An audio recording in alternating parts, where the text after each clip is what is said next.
Lotus reality and agro farming వారు premium farm land projects మన పొలం ఫేజ్ 1, 2 మరియు 3 కంప్లీట్ చేసుకొని మన పొలం phase 4 Wasar village at Narayana Khed లో ఆగస్టు 15 ఇండిపెండెన్స్ డే రోజు గ్రాండ్ లాంచ్ చేయడం జరుగుతోంది. లాంచింగ్ మరియు ఇండిపెండెన్స్ డే సందర్భంగా 5 గుంటాస్ ల్యాండ్ అవుట్ రేట్ లో బుక్ చేసుకున్న వారికి 1,50,000 రూపాయల డిస్కౌంట్ తో పాటు 2 గ్రాముల గోల్డ్ ఫ్రీగా ఇస్తున్నారు. పూర్తి వివరాలకు సంప్రదించండి. ఓం నమః శివాయ. ఓం నమో నారాయణాయ. నరదృష్టి నివారణ, కర్మ నివారణ, సకల సంచిత కర్మ, ప్రారబ్ధ కర్మ, ఆగమిక కర్మ, దగ్ధ నివారణ, తులాభార కాల భైరవాయ నమో నమః. ఓం దిగంబరాయ విద్మహే తంత్రక్షేత్రాయ ధీమహి తన్నో సంహార కాల భైరవ ప్రచోదయాతు. ఓం శ్రీ మహాలక్ష్మీ దేవ్యై నమోస్తుతే. ఓం గణానాం త్వా గణపతిగుం అవామహే కవిం కవీనాపవస్త్రవస్తవం జ్యేష్ఠరాజం బ్రహ్మణస్వత ఆన శృణ్వన్నోతిభిస్సీదసాదనగుం శ్రీ మహాగణాధిపతయే నమః. హరి ఓం. 1వ తారీఖు 9వ నెల 2024 నుండి 15/9/2024 వరకు పుట్టినటువంటి వారందరూ కూడా ముందస్తుగా జన్మదిన శుభాకాంక్షలు. గతంలో వివాహం అయినటువంటి వారికి వివాహ వార్షికోత్సవ శుభాకాంక్షలు. 1/9 నుండి 15/9 వరకు ద్వాదశ రాశుల్లో గ్రహ గమనాల్ని ఒకసారి వీక్షింపచేద్దాం. వృషభ రాశిలో దేవగురు బృహస్పతి శత్రుస్థానంలో సంచార స్థితి. మిథున రాశిలో కుజ భగవానుడు. కర్కాటక రాశిలో బుధ భగవానుడు. సింహరాశిలో ఏడాది తర్వాత రవి భగవానుడు. కన్యరాశిలో శుక్రుడు మరియు కేతు సంచార స్థితి. కుంభరాశిలో శని భగవానుడు వక్రగమన సంచార స్థితి. మీనరాశిలో రాహు భగవానుడు సంచార స్థితితో ద్వాదశ రాశుల్లో గ్రహ గమనాలు ఈ విధంగా ఉన్నాయి. అందరికీ ముందస్తుగా వినాయక చవితి పండుగ శుభాకాంక్షలు. వినాయకుడు అనగానే అవిఘ్నములను తొలగించి ఐశ్వర్యాన్ని ప్రసాదించేటువంటి భగవంతుడు కనుక ఆది పూజ్య మహాగణాధిపతి. అంటే ఏ పూజను మనం ప్రారంభించాలనుకున్నా పసుపుతో చేసిన గణపతి స్వామికి మనం పూజ చేసుకుంటూ ఉంటాం.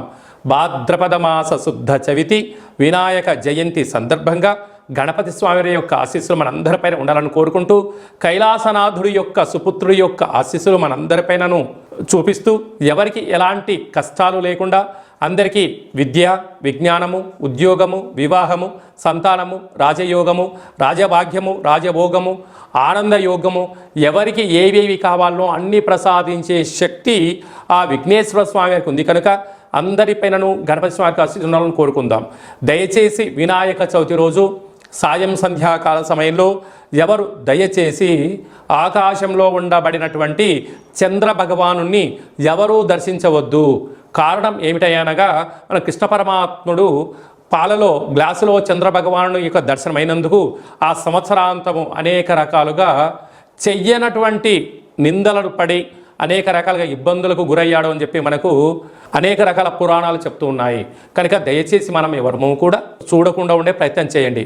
పరిస్థితుల ప్రభావం చేతనో ఏదో పరిస్థితుల ప్రభావం చూసినట్లయితే దగ్గరగా ఉండబడినటువంటి గణేశ స్వామివారి యొక్క మండపం దగ్గరికి వెళ్ళి ఆ అక్షంతలు వేసుకొని స్వామివారికి మనసారా దండం పెట్టుకోగలిగినట్లయితే ఆ యొక్క చంద్ర దర్శన దోషం తొలగిపోతుందని చెప్పి గమనించగలగాలి. వీలైనంత వరకు కలుషితము కానటువంటి అంటే రసాయనిక రంగులతో తయారు చేసేటువంటి వినాయకుడిని కాకుండా ఆర్గానిక్ సహజ సిద్ధమైన రంగులను ఏర్పాటు చేసినటువంటి గణపతి స్వామిని పూజించుకుందాం. భావి తరాలకి అంటే రాబోయేటువంటి రోజులలో కలుషితము లేనటువంటి చెరువులను కాపాడుకుందాం. ఎందుకనగా చెరువులో వేయడం వలన నీరు కలుషితమవడం, అందులో ఉండబడినటువంటి జలరాశులు అంటే చేపలు కానీ కప్పలు కానీ అనేక వానపాములు కానీ అవి మరణించకుండా కాపాడుకునే బాధ్యత మన అందరిపైన ఉందని చెప్పి కూడా గమనించగలగాలి. అలాగనే సంపూర్ణంగా మనము ఈ యొక్క గరికను, ఫలాలను, పత్రాలను, పుష్పాలను భక్తితో పూజ చేసుకుందాం. గణపతి స్వామికి ఆశీస్సులు పొందుదాం. అనేక మందికి ఆదర్శంగా ఉందామని చెప్పి కూడా గమనించాలి. మేషరాశి వారు కాలమవాస్య సోమవతి అమావాస్య సందర్భంగా ఎలాంటి విధులను పాటించాలో ఈ వీడియోలో సవివరంగా సంపూర్ణంగా తెలుసుకుందాం. మేషరాశిలో ఏ నక్షత్రాలు వస్తాయనగా అశ్విని నక్షత్రంలోని 4 పాదాలు, భరణి నక్షత్రంలోని 4 పాదాలు, కృతికా నక్షత్రంలోని 1 పాదం కలిపితే మేషరాశి. చాలామందికి పుట్టినటువంటి కాల సమయంలో డేటా బర్త్లు లేనటువంటి కారణం వలన పేరు యొక్క మొదటి అక్షరాన్ని అనుసరిస్తూ రాశిని తెలుసుకునే ప్రయత్నం చేద్దాం. చూ, చే, చో, లా, లీ, లు, లే, లో, ఆ అక్షరాల వారందరూ మేషరాశి జాతకులే. వీరికి ఈ సోమవతి అమావాస్య మంగళవారం రోజు అమావాస్య రావడము, రాశాధిపతి కుజుడవడం, ఈ సంవత్సరం అధిపతి కూడా కుజుడే అవ్వడం వలన వీలైనంత వరకు సోమవారం మంగళవారం ఈ యొక్క మేషరాశి జాతకులు మౌనం, ధ్యానం, ఆధ్యాత్మికతగా ఉండడం, వీలైతే ఓం మహాకాళీ దేవ్యై నమః, ఓం కాలభైరవాయ నమః, లేకపోతే ఓం నమః శివాయ అనేటువంటి మంత్రాన్ని వీలైనంత వరకు సమయం దొరికినప్పుడల్లా పారాయణం చేయగలిగినట్లయితే సోమవతి యొక్క అమావాస్య అంటే మహాదేవుడి యొక్క ఆశీస్సులు, కాళభైరవ స్వామికి ఆశీస్సులు, మంగళగౌరీదేవి కాళికామాత ఆశీస్సుల వలన రుణ సమస్య, రోగ సమస్య, శత్రు సమస్య తొలగిపోతుందని చెప్పి గమనించాలి. వివాహం కాని వారికి వివాహము, అయిన వారికి సంతాన యోగం, పిల్లల యొక్క చదువులు, పిల్లల యొక్క అభివృద్ధి, అత్యున్నత భూయోగము, రాజయోగము, ఆనంద సిద్ధి యోగము మేషరాశి వారి సొంతమవుతుందని చెప్పి గమనించాలి. 2వ స్థానంలో గురు సంచార స్థితి, 3వ స్థానంలో కుజ భగవాడు యొక్క సంచార స్థితి, అర్ధాష్టమ బుధ సంచార స్థితి ఉన్నప్పుడు విద్యలో, ఉద్యోగంలో, వ్యాపారంలో ఆటంకాలను తొలగించుకునే ప్రయత్నం చేయండి. అలాగనే సంతాన స్థానంలో రవి సంచార స్థితి ఉండడం వలన నూతనంగా వివాహమైన వారికి వివాహ తదనంతరము మొదటి పుత్రిక సంతాన యోగ్యము, పిల్లల యొక్క అభివృద్ధికి మేషరాశి వారు పెద్దపీట వేయడం జరుగుతుందని చెప్పి గమనించాలి. లాభస్థానంలో శని భగవానుడు వక్రగమనంగా 30 సంవత్సరాల తర్వాత జరుగుతున్నటువంటి సంచార స్థితి అవ్వడం వలన, వ్యయంలో రాహు సంచార స్థితి ఉండడం వలన వీలైనంత వరకు మేషరాశి వారు తొందరపడి నిర్ణయాలు తీసుకోవద్దు. మీ వ్యక్తిగత అభిప్రాయాలు ఎవరితో షేర్ చేసుకోవద్దు. అంతర్గతమైనటువంటి రహస్య చర్చలకు ఇది సరైన సమయం కాదు. ఫోన్లు, ఓటీపీలు, లావాదేవీల విషయంలో 3వ వ్యక్తుల యొక్క ప్రమేయం ఉండి మిమ్మల్ని మానసికంగా రుణపరమైనటువంటి ధనపరమైన చిక్కులకు మిమ్మల్ని ఇబ్బంది చేసే పరిస్థితి ఉంటుంది. కనుక బ్యాంకు యొక్క లావాదేవీలు, ఓటీపీలు, ఎవరో ఫోన్ చేసి మీకు ఏదో ఒక నెంబర్ వచ్చింది అని చెప్పమని చెప్తే దయచేసి అలాంటివి చెయ్యొద్దు అని చెప్పి గుర్తుపెట్టుకోవాలి. లేకపోతే ఈ కాళ అమావాస్య, సోమవతి అమావాస్య సందర్భంగా రుణ సమస్యలు, భూ సమస్యలు, శత్రు సమస్యలు, కోర్టు సమస్యలు పొంచి ఉన్నాయి. కనుక మీ జన్మ నక్షత్రం రోజున, అలాగనే అమావాస్య తిథి యందున, అష్టమి తిథి యందున దూర వాయు జల ప్రయాణాలు పెట్టుకోవద్దు. విందులకు, వినోదాలకు కూడా దూరంగా ఉండండి. వీలైనంత వరకు సాత్విక ఆహారం భోజనం చేయండి. అసలే వర్షాకాలం అవ్వడం వలన వర్షాలు ఈ సంవత్సరం చాలా అధికంగా పడే అవకాశాలు ఉన్నాయి. నదుల ఎంట, చెరువుల ఎంట, అలాగా విహారయాత్రలకు వెళ్ళడం కొద్దిపాటి వాయిదా వేసుకోవడం ఉత్తమోత్తంగా ఉండాలి. వాహన ప్రయాణాలు చేసేటప్పుడు ప్రమాదాలు పొంచి ఉన్నాయి కనుక వీలైనంత వరకు మితిమీరిన వేగం పనికిరాదు, ఆవేశం అసలే పనికిరాదు. వాగ్వివాదాలకు, గొడవలకు దూరంగా ఉండండి. వీలైనంత వరకు విఘ్నేశ్వర స్వామి యొక్క సేవలో పాల్గొనండి. అలాగనే వ్యవసాయ సోదరీమణులు, గృహ భవన నిర్మాణ కార్యక్రమం చేసేవారు, అలాగనే ఆహార ఉత్పత్తులు, హోటల్ వ్యాపారాలు, స్వీట్ హౌస్లు, అలాగే స్వయం వృత్తులు, సేవా రంగాలు, సాఫ్ట్వేర్, హార్డ్వేర్, యానిమేషన్స్, క్రియేటివిటీ రంగాల్లో ఉండబడిన వారికి ఓపిక, పట్టుదల అవసరం ఉన్నంత వరకే మాట్లాడగలిగినట్లయితే రాబోయే కాలము బంగారు భవిష్యత్తు రోజులుగా భావించగలగాలి. 2/9/2024 మనకు సోమవారం అమావాస్య, శ్రావణమాస అమావాస్య, అందులో మఖా నక్షత్రంతో కూడుకున్న అమావాస్య రావడం వలన సోమవతి అమావాస్య అంటారు. ఆ అమావాస్య సోమవారం అంతా సంపూర్ణంగా ఉంటూ 3వ తారీఖు ఉదయం 9 గంటల వరకు కూడా ఉంది కనుకనే మనకు మంగళవారం కూడా అమావాస్యగా పరిగణించగలగాలి. కనుక శ్రావణమాస అమావాస్య సందర్భంగా కాళ అమావాస్యగా మనము గమనించగలగాలి. వీలైనంత వరకు ఇంటిలో శుద్ధి పెట్టుకోవడం, మన జన్మ నక్షత్రం, మన జన్మతిథి, జన్మరోజు ఆ రోజు వచ్చినట్లయితే వీలైనంత వరకు నీటిలో ప్రయాణం చేయకపోవడం, వాయు ప్రయాణాలు చేయకపోవడం, విశేషమైన గొడవలకు దూరంగా ఉండడం, మౌనంగా ఉండే ప్రయత్నం చేయగలిగినట్లయితే మనకు దుష్టగ్రహాల యొక్క దోషం తగ్గుతుందని చెప్పి గమనించగలగాలి. వీలైతే కాలాన్ని శాసింపజేసే శక్తి కాళభైరవ స్వామి వారికి ఉంటుంది కనుక మనమందరము కూడా కాళభైరవ స్వామి యొక్క స్మరణ, ధ్యానము, కూష్మాండ దీపము, కాళభైరవ స్వామికి ఒక సౌభాగ్య ముడుపు కట్టుకొని హోమ కార్యక్రమంలో పాల్గొన్నట్లయితే మనకు అమావాస్య ఛాయలు, సోమవతి అమావాస్య ఛాయలు దోషం తొలగిపోతుందని చెప్పి కూడా గమనించగలగాలి. వీలైతే మీరు ఇంట్లో చేసుకోండి. కుదరకపోతే ఈ కింది నెంబర్ సంప్రదించినట్లయితే మన యొక్క దేవాలయంలో అమావాస్యకు విశేషమైనటువంటి కాళ అమావాస్యకు సంబంధించినటువంటి హోమ కార్యక్రమాలు జరుగుతాయి కనుక మీకు వాట్సాప్ కాల్ ద్వారా ప్రత్యక్ష ప్రసారాన్ని కూడా చూపించడం జరుగుతుందని చెప్పి గమనించగలగాలి. అలాగనే మనకు 7వ తారీఖున వినాయక చవితి పండగ కనుక మనమందరము కూడా ఆది పూజ్య మహాగణపతి స్వామి వారి యొక్క పూజా కార్యక్రమాలని యథాశక్తిగా మనకు ఎంత శక్తి కలిగితే అంత శక్తిగా స్వామిని పూజ చేసుకుందాం.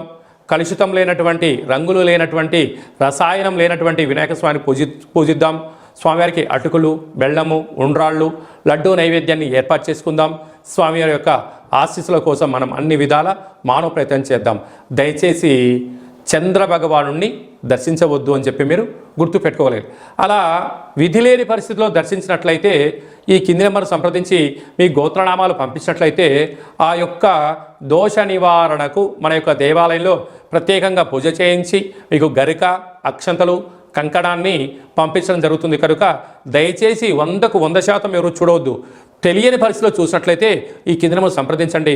మీకు మంచి సలహా సూచన ఇచ్చి అష్ట కష్టాలకు మనము కేంద్ర బిందువు కాకుండా అష్ట ఐశ్వర్యం స్వాగతం పలకడానికి ఏమేం కావాలో సలహాలు, సూచనలు ఇవ్వడం జరుగుతుందని చెప్పి గమనించాలి. అలాగే మనకు 11వ తారీఖు భాద్రపద మాస శుద్ధ అష్టమి బుధవారము, జ్యేష్ఠ నక్షత్ర సందర్భము. ఇది చాలా ఒక 18 సంవత్సరాలకు ఒకసారిగా వచ్చేటువంటి బుధవారము, జ్యేష్ఠ నక్షత్రము, అందులో అష్టమి తిథి రావడము. అంటే వినాయకుడికి ఇష్టమైన రోజు బుధవారము, బుధుడి యొక్క నక్షత్రము జ్యేష్ఠ నక్షత్రము, అందులో అష్టమి తిథి రావడం అనేది చాలా అరుదుగా వస్తుంటుంది కనుక మనం అందరము కూడా తంత్ర వరసిద్ధి మహాగణపతి స్వామి యొక్క పూజ చేసుకున్నట్లయితే వీలైతే ఈ మంత్రాన్ని స్మరణ చేసి ఏదైతే మనం కోరుకుంటామో దాన్ని విజయం సాధించడం జరుగుతుందని చెప్పి గమనించగలగాలి. మంత్రాన్ని చెప్తాను, ఒకసారి నోట్ చేసుకోండి. ఓం శ్రీం హ్రీం క్లీం గ్లౌం గం గణపతయే వరవరద సర్వ కార్యం. అంటే మనం ఏదైతే కార్యం అనుకుంటున్నామో ఆ కార్యం పేరు అనుకొని వశమానయ స్వాహ అనేటువంటి మంత్రాన్ని ఒక 27 సార్లు తగ్గకుండా రోజుకు 108 సార్లు ఈ మంత్రాన్ని ఉచ్చరింప చేయగలిగినట్లయితే మనకు కష్టాలన్నీ తొలగిపోయి ఐశ్వర్యానికి స్వాగతం పలుకుతూ ఆ పని మనకు అనుకూలించేటువంటి విధంగా తంత్ర తాంత్రిక వర కాల విఘ్నేశ్వర స్వామి యొక్క ఆశీస్సులు మనపైన ఉంటాయని చెప్పి కూడా గమనించాలి. ఈ విధంగా మనమందరము కాళభైరవ స్వామి యొక్క ఆశీస్సులు పొందుతాం. విఘ్నేశ్వర స్వామి యొక్క ఆశీస్సులు పొందే మానవ ప్రయత్నం చేద్దాం. ఇంకను ఈ యొక్క భాద్రపద మాసంలో మనం విజయం సాధించగలగాలి అన్నట్లయితే ఒక్కసారి ఈ పాత్రను చూసినట్లయితే ఈ యొక్క పాత్ర కంచు పాత్ర, కాళభైరవ స్వామికి అక్షయ పాత్ర అని చెప్పి గమనించగలగాలి. ఈ యొక్క అక్షయ పాత్రను మనం ఎలా సద్వినియోగపరచుకోవాలో ఒకసారి చూద్దాం. ఇలా ఒకసారి శబ్దం చేసినట్లయితే ఈ పాత్రలోంచి ఓంకార శబ్దం రావడం జరుగుతుంది.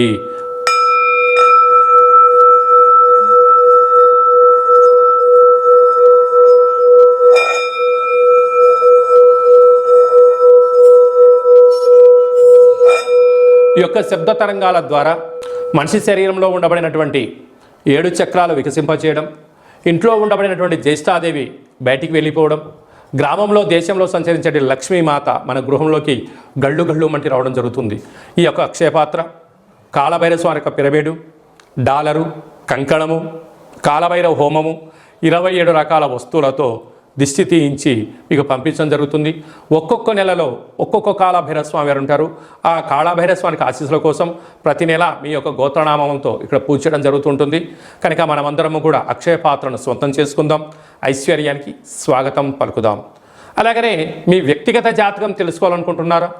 మీ పేరు, పుట్టినటువంటి తారీఖు, నెల, సంవత్సరం, సమయం రాసి మీరు వాట్సాప్ పంపించగలిగినట్లయితే సంపూర్ణంగా 100 సంవత్సరాల జాతకాన్ని వ్రాసి పంపించి మీరు పుట్టినప్పుడు గ్రహ గమనాలు ఎలా ఉన్నాయి, ప్రస్తుతం ఎలా ఉంటున్నాయి, రాబోయే కాలంలో ఎలా ఉండబోతున్నాయో సవివరంగా సంపూర్ణంగా తెలియజేయడం జరుగుతుంది.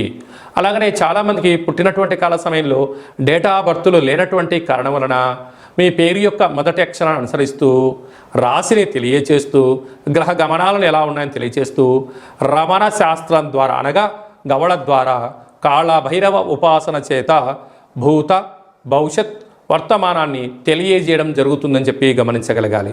కనుక ఆసక్తి గల వారందరం కూడా వ్యక్తిగత జాతకాన్ని తెలుసుకుందాం, జాతకంలో ఉండబడిన అడ్డంకులను తొలగించుకుందాం, ఐశ్వర్యానికి స్వాగతం పలిగేటువంటి అద్భుతమైన కాళభైరవేశ్వర ఆశీస్సులు పొందుదాం.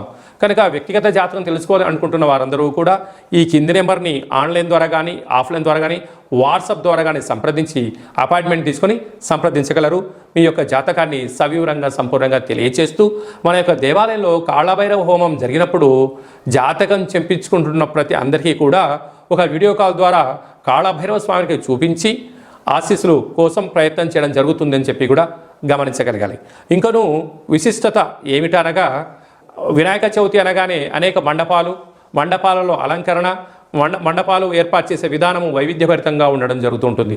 అలాగా గణపతి లడ్డు అనేక మందికి రావాలి, అదృష్టం కావాలి అని అనుకుంటూ ఉంటారు చాలామంది కూడా. అలాంటి వారందరూ కూడా గతంలో లడ్డు కొన్న వారందరూ కూడా మన యొక్క దేవాలయంలో మీ పేరు నమోదు చేసుకున్నట్లయితే మీ యొక్క అంటే మన గ్రామము, మన పేరు, మన మండపము, ఏ సంవత్సరం మనం లడ్డు కొన్నాము అనేటువంటిది మీరు వివరాలు పంపించగలిగినట్లయితే గణపతి లడ్డు అనేటువంటి ఒక సర్వే మహోత్సవ కార్యక్రమం చేస్తూ ఉన్నాం. ఈ సంవత్సరం ఎవరైతే లడ్డు కొన్నారో వారందరికీ ఒక వేదికను ఏర్పాటు చేయడం జరుగుతూ ఉంటుంది. అనేక దేశాలలో కూడా లడ్డు వేలంపాట జరుగుతూ ఉంటుంది. అలాంటి వాళ్ళందరినీ ఒక ప్లాట్ఫామ్కి తీసుకొచ్చి ఒక ముఖాముఖి హిందూ ఆధ్యాత్మిక సమ్మేళన కార్యక్రమాన్ని చేయడం జరుగుతుంది. కనుక గత సంవత్సరంలో అంటే గత 20 సంవత్సరాలుగా మీరు ఎక్కడ లడ్డు కొన్నా ఆ సంవత్సరము మీ పేరు గోత్రనామాలు రాసి మాకు వాట్సాప్ పంపించగలిగినట్లయితే ఆ సంవత్సరం లడ్డు కొన్నటువంటి వాళ్ళందరినీ కూడా ఒక వేదికపైకి తీసుకొచ్చి హిందూ ఆధ్యాత్మిక లడ్డు మహోత్సవ సమ్మేళనాన్ని ఏర్పాటు చేస్తున్నాం. కనుక గణేష మండపాల వారు గతంలో లడ్డు కొన్నవారు ఈ కిందను సంప్రదించి మీరు మీ పేరు నమోదు చేసుకోగలిగినట్లయితే మీరు గతంలో లడ్డు కొన్నా ఇప్పుడు లడ్డు కొన్నా ప్రపంచానికి మిమ్మల్ని పరిచయం చేయడమే అంటే ఆన్లైన్లో ఆఫ్లైన్లో మన హిందూ ధర్మాన్ని యొక్క వేదికను బలోపేతం చేస్తూ అంత చెయ్యి కలుపుకొని ముందుకు తీసుకెళ్లే ఒక ప్రయత్నం చేయడం జరుగుతుంది. కనుక మీరందరూ కూడా గణపతి స్వామివారి యొక్క మండపం యొక్క వివరాలు లడ్డు కొన్న వివరాలను ఈ కింది నెంబర్ని సంప్రదించగలిగినట్లయితే మనమందరము కూడా మిమ్మల్ని అందరి ఆన్లైన్లో కోటి9 విఘ్నేశ్వర లడ్డుకు సంబంధించిన సర్వే కార్యక్రమాలు జరుగుతూ ఉన్నాయి. మనమందరం సర్వేలో పాల్గొందాం. లడ్డు కొన్న వారందరినీ ఒకే చోట చేరుద్దాం. వారి యొక్క సలహాలు సూచనలు తీసుకుందాం. రాబోయే కాలంలో మనందరం కూడా లడ్డు కొని గణపతి స్వామికి ఆశీస్సులు పొందుదాం. అలాగనే మీ అబ్బాయి కానీ అమ్మాయి కానీ ఎంత ప్రయత్నం చేసినా వివాహం అవ్వడం లేదా? మీ అబ్బాయి యొక్క పుట్టినటువంటి కాల సమయంలో గ్రహ గమనాల్లో ఎలాంటి యోగాలు ఉన్నాయి, ఎలాంటి దోషాలు ఉన్నాయో తెలుసుకొని ప్రయత్నం చేసినట్లయితే మంచి సంబంధాలు రావడం జరుగుతుంటుంది. వచ్చేటి వధువు కానీ వరుడు కానీ జాతకంలో గ్రహమైత్రి జంతుకూటమి గ్రహకూటమి ఎలా ఉంటుంది, వారికి వివాహ తదనంతరం ఎలాంటి యోగాలు ఉన్నాయి, ఎలాంటి పరిస్థితులు ఉంటున్నాయి కూడా మీకు సవివరంగా తెలియజేయడం జరుగుతుంది. కనుక మనమందరం కూడా జాతకాన్ని తెలుసుకుందాం, కష్టాల కడలికి ఫుల్ స్టాప్ చెప్దాం, ఐశ్వర్యానికి స్వాగతం పలుకుదాం. ఆ కాళభైరవ స్వామి ఆశీస్సులు విఘ్నేశ్వర స్వామి ఆశీస్సులు పొందుదామని చెప్పి మనవి అందరికీ ఆశీర్వచనం. ఓం శతమానం భవతి శతాయు పురుష సతేంద్రియ ఆయుష్యేవేంద్రియే ప్రతిష్టతి ధనం ధాన్యం బహుపుత్రలాభం శత సంవత్సరం దీర్ఘమాయు సర్వే జనా సుఖినో భవంతు లోకా సమస్తా సుఖినో భవంతు సర్వం విఘ్నేశ్వరార్పణమస్తు. ఈ వీడియో మీకు నచ్చినట్టయితే లైక్ చేయండి, షేర్ చేయండి, మా ఛానల్ని సబ్స్క్రైబ్ చేసుకోండి. అందరికన్నా ముందుగా మీ వ్యక్తిగత జాతకం మీరు తెలుసుకోవాలనుకుంటున్నారా? అందరికన్నా ముందు మీరు మంచి రోజులు ఎలాంటి విధులు పాటించాలో తెలుసుకోవాలనుకుంటున్నట్టయితే మా యొక్క ఛానల్ని సబ్స్క్రైబ్ చేసుకున్న తర్వాత గంట సింబల్ ప్రెస్ చేయండి, ఆల్ అనే బటన్ కూడా తెలియచేయండి. ఆధ్యాత్మికమైన ఈ యొక్క కార్యక్రమాన్ని భగవద్బంధువులకు, మిత్రులకు, స్నేహితులకు మీ క్షేమాన్ని ఎవరైతే కోరుకుంటున్నారో, మీరు ఎవరి క్షేమాన్ని అయితే కోరుకుంటున్నారో వారికి ఈ వీడియోను ఫార్వర్డ్ చేసి భగవంతుడి యొక్క ఆశీస్సులు పొందగలరు.